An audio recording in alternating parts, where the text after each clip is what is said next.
अमन जी, जिंद हरियाणा से। राधे राधे। राधे राधे महाराज जी। गुरु जी, ये मन सभी के सामने तो इंद्रियों पर संयम का दिखावा करता है, परंतु एकांत में ठीक इससे उल्टा हो जाता है महाराज जी। इससे हाँ, वैसे वैसे कहा भी गया है, जिस साधक का एकांत पवित्र है वही साधक है। नेत्रों के सामने, समाज के सामने सब होश में रहते हैं, लेकिन सही होश उसका माना जाता है जो एकांत में होश में रहता है।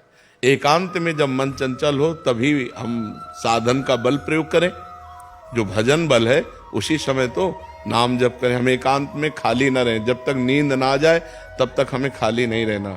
कोई ग्रंथ रख लें जिसका हम अवलोकन करें, संख्या रख लें जो नाम जप करें, या सत्संग रख लें, सत्संग सुने। हम खाली बैठेंगे तो हमारा मन तुरंत एकांत में हावी हो जाएगा और कोई न कोई हमसे पाप कर्म करवा बैठेगा या पाप चिंतन करवा बैठेगा। तो इसलिए बहुत सावधान रहना चाहिए।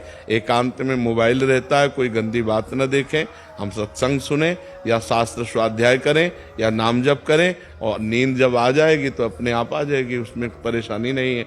नींद जो 4 घंटे 5 घंटे लेनी है, उसके अलावा हमें सावधान होकर समय काटना है। खास समय एकांत का, और जब खास समय सोने जा रहे हैं उस समय तो और बिल्कुल सावधान होकर, बिल्कुल नामाकार वृत्ति करके। जैसे अब अपने लोग सोते हैं ना, तो सोने नहीं जाते, ध्यानस्थ होते हैं। लेट गए और एकदम परमात्मा में ध्यान। अब कब सो गए पता नहीं, फिर जब जगे तो फिर उसी ध्यान में बैठ गए। पहले सबसे पहले बस नाम जप। तो एकांत को संभालना होगा। ये आपका ही नहीं, सबका है। एकांत सबका गंदा हो जाता है। यदि चतुर सुजान साधक नहीं है तो एकांत में गंदगी कर ही बैठता है। और जिसका एकांत गंदा है उसकी साधना ठीक नहीं है। जिसका एकांत पवित्र है वही वास्तविक संत है, वही साधु है, वही साधक है, वही महात्मा है।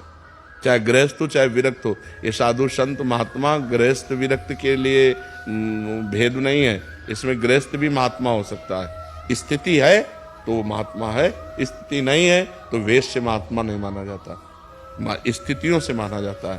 तो हमें लगता है कि हमें एकांत में ज्यादा सावधान रहना चाहिए, क्योंकि एकांत पाकर मन कच्चे साधकों का, सच्चे साधकों का तो एकांत पाते ही वो तो एकदम डूबेगा भगवान में। एकांत पाते ही तो बिल्कुल मन ऐसे उल्लसित होकर भगवान में डूबेगा कि एक मतलब इतना एकांत प्रिय हो जाता है कि घड़ी का सेल का जो आवाज आती है ना, टक टक, मान लो कमरा शांत है तो अभी आपको घड़ी की आवाज सुनाई देगी, टक टक टक।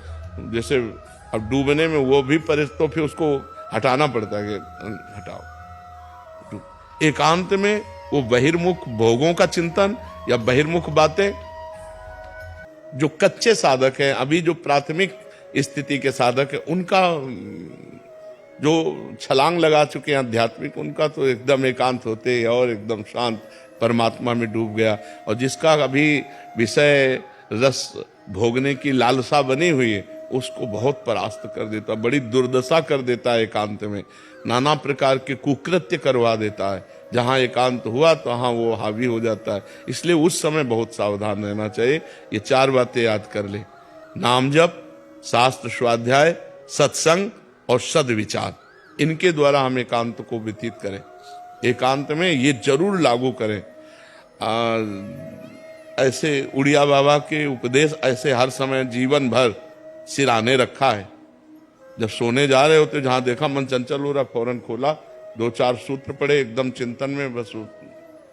जैसे कोई बंदूक रख के पढ़ता है ना, ऐसे आसपास माला, झोली, ग्रंथ आसपास बिल्कुल सिराने। जरा सा मन भटका, तुरंत ग्रंथ खोला, तुरंत जरा सा मन भटका, माला उठाया, बैठ गए। उसको रोकना है। अगर उसको रोक लिया, एकांत पवित्र हो गया तो बढ़िया पवित्र हो गया जीवन।